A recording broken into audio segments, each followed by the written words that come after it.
Today, you are going to get a front row seat to the short but memorable Springbok career of Chris Badenhorst. Chris, welcome to Front Row Rugby. Thank you so much. Much appreciated. Now, before we get started, let's take a look at today's trivia question. In 1996, the Springboks played the All Blacks 5 times. How many of those did the Boks win? Now, if you know the answer to the question, you can put it in the comment section down below. And we'll also find out if Chris knows the answer, but we'll do that at the end of our conversation. Chris, you came from Namibia originally. You were born there. Tell us about how it came to be that you moved to South Africa. Yes, you're quite right. I'm born and went to school in Namibia. And after school, I didn't really know what to do. And my teacher told me he was part of the University of Free State, and he can maybe help me to go and study. And yeah, I came here 1984, first year.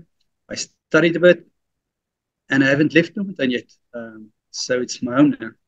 I have to ask you, was there ever a possibility that you may have represented the Welwitschias? Yes, they asked me at one stage if I was interested, but I think maybe you expressed me correctly, as in the past, it was different to play for 2 provinces of 2 countries or whatever. So I was South African. I played for South Africa. I was a Cheetah or a Free State guy, and yeah, that was it for me. Hey, if you're enjoying this video, why not consider becoming a patron? It's my dream, guys, to do this full time, and with a small financial contribution, you can help me realize that dream.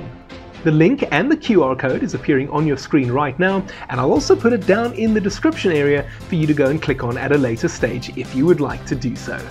And by becoming a patron, I promise there will be great benefits for members. Now let's get back to the interview. Okay, Chris, so in 1994 you were selected for the Springboks to go on tour to New Zealand. I've had a lot of former Springboks on this show, and they've all told me that that was the toughest tour that they had ever been on. Would you agree with that statement? Yeah, definitely. I think it's the first time we were allowed back tour in New Zealand. It's definitely one of the toughest places. I think the weather is something else. The people, the passion, I would say not the stigma, but the All Blacks. Yeah, it was tough. I was lucky to play with a few tough guys as well. So I can remember Hendriks, he didn't take nothing on them. Kobus Wiese, Bali Swart, all of them. So yeah, I think New Zealand will always be tough. Will always be tough. How disappointed were you that you didn't get a test cap on that tour? I always say I'm honored and blessed to have opportunity, or to have the opportunity to play for South Africa. Everyone would have wanted to play more tests, and I think in my playing time, you always think you deserve more tests. But after rugby, I'm just thankful that I had the opportunity to put on a blazer and a jersey. I'm thankful for my 2 tests, and I think 8 or 10 games. Yeah, but if you ask me in my career, I would have said yes, I would surely have wanted to play a bit more. Absolutely. So Chris, on that tour, Ian McIntosh was the Springbok coach. So what can you tell us about him as a coach, the way that you experienced him? He was a straight shooter. I think I enjoyed him. He had a lot of passion and his expressions, and yeah, I enjoyed him. He was we never knew the other coaches or whatever. We haven't had contact with them or experience with them, and that was our first time. So for us, for me, from the Free State, it was something new, something different, because they all have a different coaching style or a coaching dynamic, and especially playing. I think all the Transvaal guys, they were the biggest part of the World Cup squad, I think. So it was experience for us to get to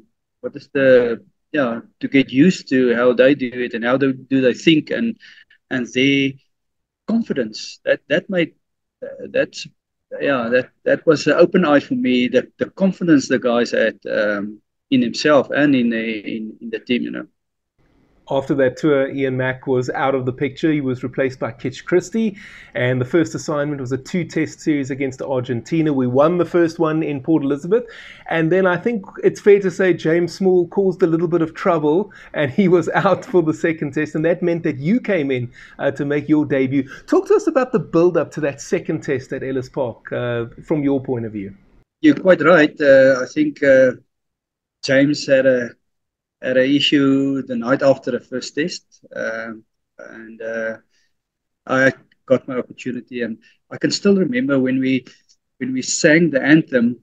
I looked up, and there, up on the, I think on a roof of Ellis Park, there was a guy standing there with a big screen or whatever. He said, "We feel small without you, James." And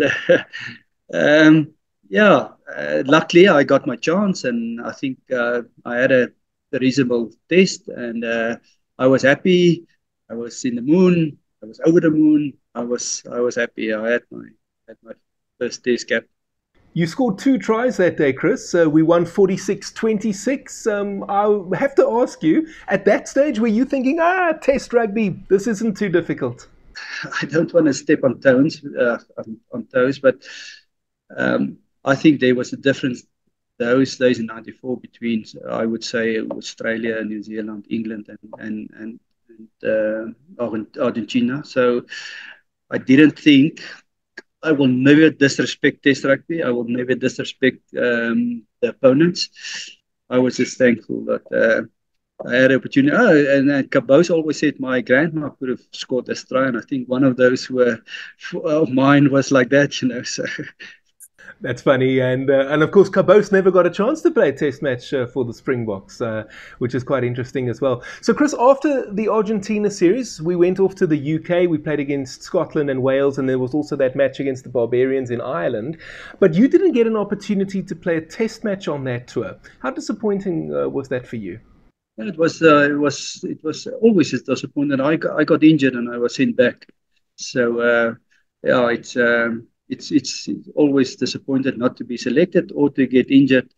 You have high hopes, you have high motivations, and but John, as I said, it is what it is. I'm thankful and grateful. Rugby was good to me. Springbok rugby was good to me. Free State rugby was good to me. Bloemfontein is good to me. So I'm happy, my friend. And then into 1995, before the World Cup, we played a test match against, they were still called Western Samoa in those days, also at Ellis Park, as it turns out. It looks like you only play test matches when they're at Ellis Park, Chris. But you came off the bench for that one. I'd be interested to hear from you at that stage. How close do you think you were to making the World Cup squad? I think I was close. I was in all the training camps, and I think they flew us up every Monday, and we had a Monday and a Tuesday in Johannesburg with Kitch and Gijsie, and I think if I can remember correctly, that long ago back, I had a reasonable '95 season, and I had high hopes. But unfortunately, he didn't realize, and but luckily we won the World Cup. Indeed. And you mentioned those training camps, Chris. I've had quite a few former Springboks from 1995 that were part of those camps, and they've told me that the fitness sessions were torture. Would you agree with that? Yeah, definitely. I think it was Gijsie and Ray Morton, and it was on the golf course, running on the golf course, and it was something different. It was tough. But hard work always beat anything else. Absolutely. We're going to continue talking a little bit about disappointments now because, as we mentioned, you didn't get to be part of the World Cup squad. How disappointed were you when the squad was announced and your name wasn't there? No, yeah, obvious. Obvious. I was disappointed. Every rugby player that is in the circle wanted to play, and there's a few of us that fall out, and yeah, so it was disappointing.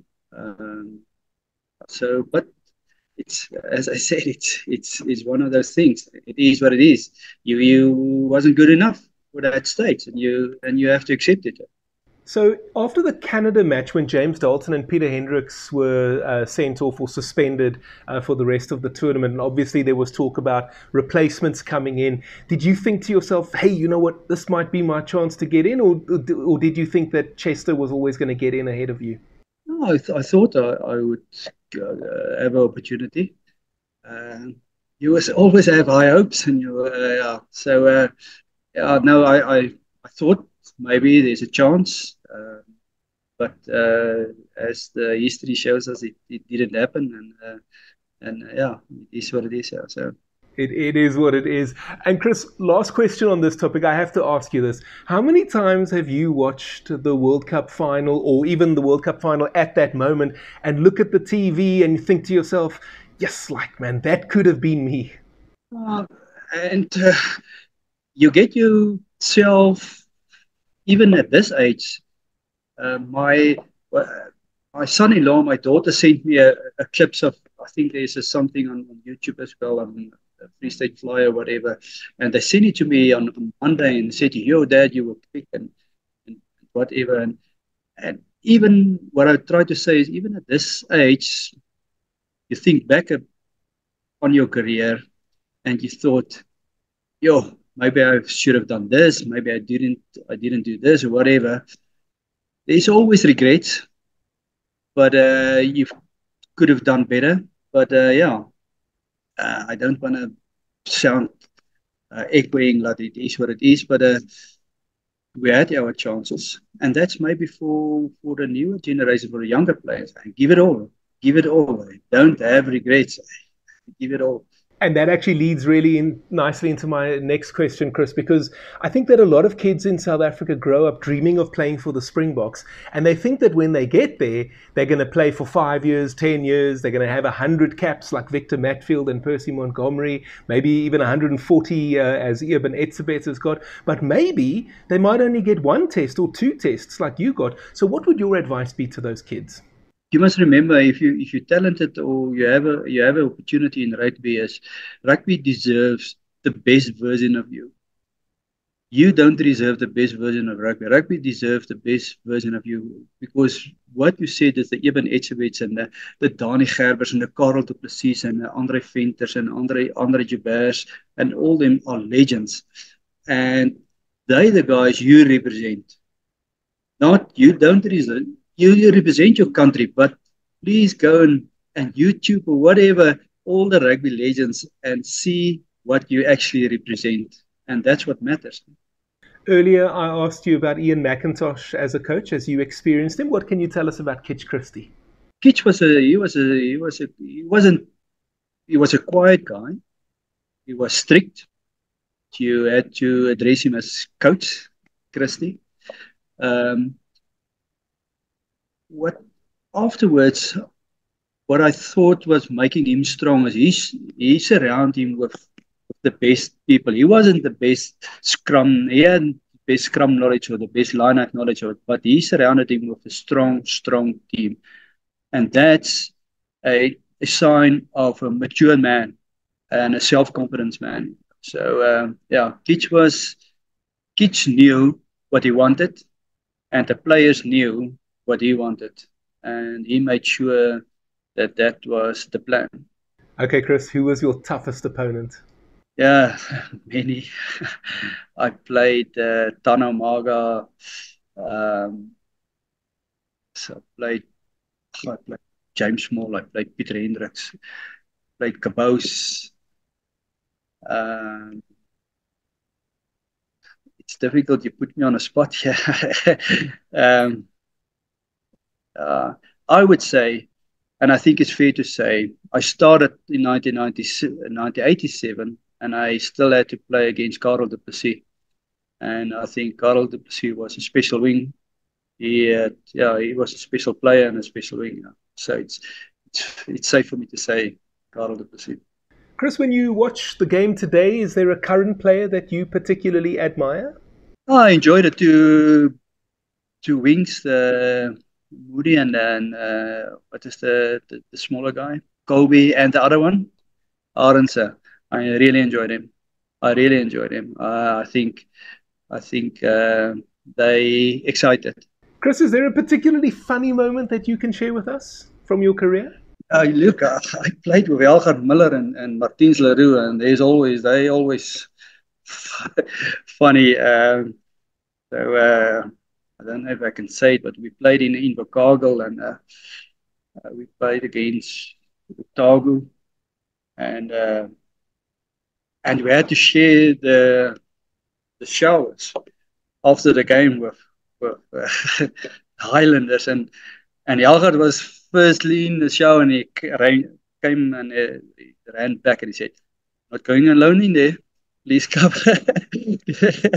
So just a bit of a funny side. No, that's great. And what are you up to these days? I'm Andre Venter, as I said before. We partners since 1997 in a business.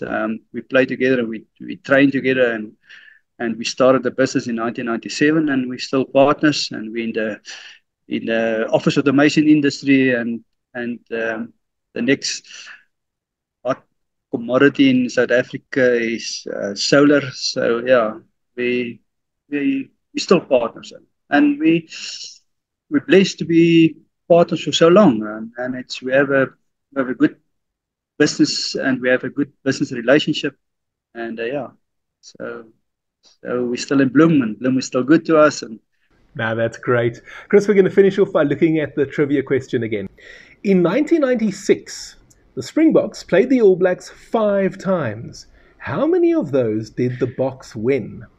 All right, Chris, do you know the answer? I have to guess.